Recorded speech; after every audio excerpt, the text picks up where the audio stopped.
Kama kawaida tunalisongesha, tuko maeneo ya Zingiziwa. Hii ni kuelekea siku ya Jumapili. Hamasa imeanza leo, imeanza pale Pugu Kinyamwezi. Sasa hivi tuko maeneo ya Zingiziwa, ni kuelekea Jumapili kwenye mechi yetu na Petro Atletico ya Angola.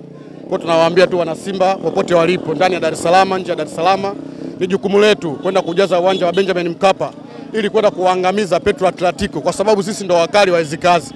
Yaani ukizungumzia swala la kafu, sisi ndo wakali wa kafu.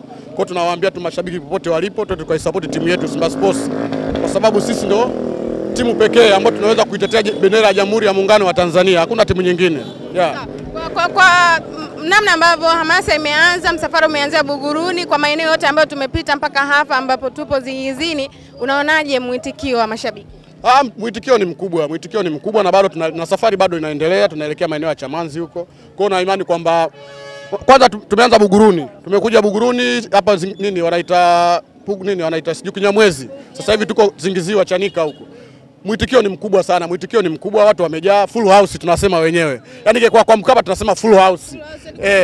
Yani ni full house. Yaani hii ni kuonyesha kwamba kwa namna gani kwamba tumejiandaa kweli. Hiyo mbona liko wazi. Yaani hazi yao ni uwanja wa Amani Complex. Ndio maana wamekimbilia kule kwa sababu wale wazee wa bure. Ule uwanja unaingiza watu 60,000. Sasa kama KMC hawajaza tuweza kujaza uwanja wa Mkapa. Bwana, hii nakwambia kwamba Simba tuliwaambia kwamba wakati wa usajili natakiwa usajili wachezaji, mpira mchezo wa wazi. Sajili wachezaji, usajili waimbaji. Sipenielewa. Kwa hiyo tumechukua wachezaji ambao waweza kupambana kwenye CAF Champions League. Yaani maana yake mwenyewe utakuja kuiona taswira kwenye mechi ya kesho kutwa. Acha zile mechi zilizopita zile. Mechi ya kesho kutwa itaonyesha namna gani ukubwa wa Simba na ubora wa Simba. Kesho kutwa watu watakuja kuangalia siku ya Jumapili. Jezi umeziona za wananchi? Sasa jezi hizi na ubora gani? Ni yale tu Dula kumuita Abdalla. Yaani jezi za ligi za NBC na hizi ni yale tu. Labda tofauti machata yale. Ndio hicho tu tofauti wao, lakini wamepigwa kila eneo. Wamepigwa kwenye jezi, wachezaji, matatizo tu. Kwa hiyo tunawaambia kwamba Simba ili uwe bora kwanza ujifunze kwa Simba. Kujifunza nako ni akili. Umeelewa? Ili uwe bora lazima ujifunze kwa Simba. Sisi ndio wawakilishi pekee tunaweza kuitetea bendera ya Jamhuri ya Muungano wa Tanzania kupitia michuano ya CAF.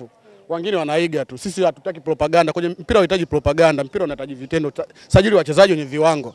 Misimu iliyoisha yote 4 hiyo. Tulichukua wachezaji wa kokota. Sio tulivyokuwa tunapata tabu. Tulikuwa kuna sawa dogo, kina nani, lakini shida ilikuwa ndani ya uwanja. Unaelewa? Lakini msimu ulioisha tumecheza finali ya CAF Confederation. Msimu huu tumeboresha kikosi. Tunaenda kucheza finali ya CAF Champions League. Yaani hilo liko wazi. Ubingwa tunachukua asubuhi tu mapema. Kuna kundi mnaweza nafasi ngapi? Tunaongoza kundi, sisi tumeongoza mbele ya National, takuwa huyu experience. Tumeongoza mbele ya National. Timu namba 1 barani Afrika, ligi namba 1 Afrika. Misri, elewa. Tumeongoza sisi tukiwa na National kundi moja. Sio unaelewa, lakini tutashindwa kuongoza tukiwa na experience de Tunisia. Haiwezekani. Yaani Simba kwamba ukiangalia Simba kwa bajeti yake kwa hizi vilabu unavyoambiwa Simba iko nafasi ya 5. Ukiangalia kwenye ile wanakuambia bajeti ya vilabu, unashangaa Simba imekuja nafasi ya 5, lakini tumepambana, tajiri kaekeza pesa, wachezaji wanajituma kwa sababu ya Simba. Mpaka tunafikia nafasi ya 5, sio kazi ndogo. Kundi la Simba rahisi. Sio kwamba kundi ni rahisi, kwa ubora wetu ndio maana kundi linaonekana ni rahisi. Yaani wale wanaona kundi letu ni rahisi kwa sababu kutokana na ubora wetu. Simeelewa? Wale wenzetu washajiona kwamba wao ni wabovu, ndio maana wakasema kundi lao gumu. Simeelewa? Lakini tunawaambia, wao walituambia sisi kwamba engineer akachakate ili tuweze kukutana kwenye hatua ya makundi. Sasa tunawatuma kwamba tuwamwambie tu engineer akachakate sasa hivi watubadilishe makundi. Wao waje kundi D, sisi tuende kundi B. Afu waone namna gani ya kuweza kumshughulikia Mwarabu. Tutawaonyesha sisi Mwarabu anashughulikiwa vipi. Unaongoza kundi mkiamia kundi la Yanga. Hiyo iko wazi. Kwani yuko nani pala kututisha sisi? National tutisha sisi. AS Farabati au JS Kabili hawezi kututisha. Tuelewa? Yaani sisi kwenye kundi lile pale kama wanataka wamwambie engineer mwenyekiti wa vilabu barani Afrika abadilishe kama ana uwezo, lakini kwa sababu hiyo ni kiongozi ambao hana ofisi, kama mjumbe tu wa serikali za mitaa, mjumbe wa jumba 10. Umeelewa? Hana ofisi, ndio kama yeye ana ofisi wapi? Yaani unakuwa na uongozi CAF afu hauna ofisi, maana yake nini? Si kama mjumbe tu. Mjumbe wa nyumba 10 ana utofauti gani yeye nao? Kwa hiyo tunawaambia tu kwamba mpira unahitaji propaganda.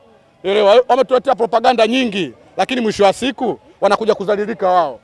Elewa, watadhalilika wao na tutawacheka kweli. Jumamosi tumejiandaa kuwacheka kwa sababu Waarabu wameshawapa siri zao kwamba bwana hao timu hamna, na tunawaambia njia gani ya kupita, tutaenda kuwaonyesha.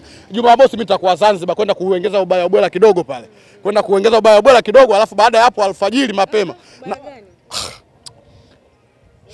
Wao walitufanyia figisu msimu ulioisha. Sio walisema wao wenyewe.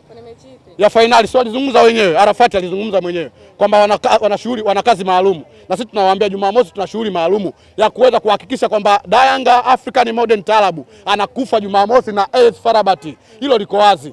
Sisi wana Simba nikiwepo mimi mzoea kujitora kutoka Kongo Mombasa. Jumamosi tuna shughuli maalum ya kuweza kuhakikisha kwamba mpinzani wetu Yanga African Modern Taarab hatoboi, yani hashindi mechi ya Jumamosi. Hilo liko wazi kabisa. Haina haja kupepesa macho. African Modern Taarab wana nakshi wale wazee wa propaganda, maneno mengi kuliko vitendo. Wametuambia Mzinze bilioni 5 wamekataa, sasa Mzinze wakukata bilioni 5 hiyo.